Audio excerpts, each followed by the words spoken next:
The present age of a man is 4 times that of a son. एक आदमी की उम्र उसके बच्चे से 4 गुना ज़्यादा है। इन 5 ईयर्स 5 सालों में the man's age will be 3 times that of a son. 5 सालों में उस आदमी की उम्र उसके बच्चे की उम्र का 3 गुना हो जाएगी।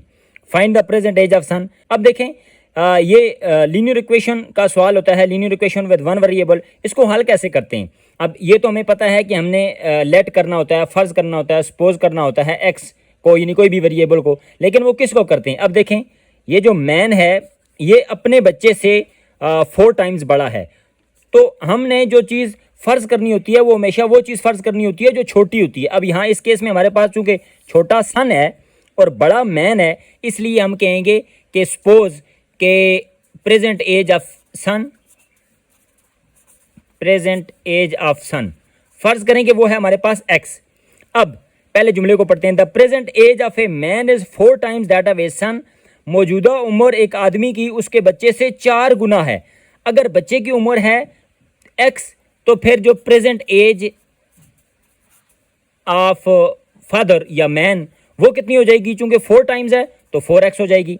आगे इन 5 ईयर्स 5 सालों में, अब देखें 5 सालों में क्या होगा कि दोनों की उम्र बढ़ेगी। जो ये सन है वो उसकी उम्र हो जाएगी आफ्टर 5 ईयर्स। हम लिख लेते हैं 5 ईयर्स के बाद जो एज ऑफ सन है, एज ऑफ सन वो 5 सालों बाद कितनी हो जाएगी? अभी है x तो 5 सालों बाद ये बढ़कर हो जाएगी x + 5।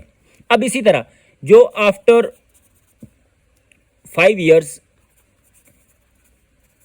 एज ऑफ मैन, जो आदमी है उसकी भी उम्र बढ़ेगी। आदमी की मौजूदा उम्र है अभी 4x तो 5 सालों बाद हो जाएगी 4x + 5। अब हम दोबारा स्टेटमेंट की तरफ आते हैं। In 5 years the man's age will be 3 times that of a son. 5 सालों बाद ये जो आदमी है, ये आदमी, इसकी उम्र उसके बेटे से 3 गुना हो जाएगी। मसलन मतलब यह है कि ये है बाप की उम्र, ये 4x + 5 ये बाप की उम्र है, ये कितनी हो जाएगी? 3 times of age son age. देखें इक्वेशन बनेगी। अब इसको हल कर लेते हैं। 4x + 5 इज इक्वल टू, ये 3 दोनों से 1/1 मल्टीप्लाई होगा। 3x + 3 5 = 15। x की रकमों को एक तरफ ले आते हैं। 4x, ये 3x जब राइट से लेफ्ट की तरफ आएगा तो -3x हो जाएगा is equal to 15 as it is रहेगा, प्लस 5 जब राइट से लेफ्ट की तरफ आएगा तो +5 -5 हो जाएगा। 4x में से 3x निकालेंगे तो x बच जाएगा और 15 में से 5 निकालेंगे तो हमारे पास बच जाएगा 10।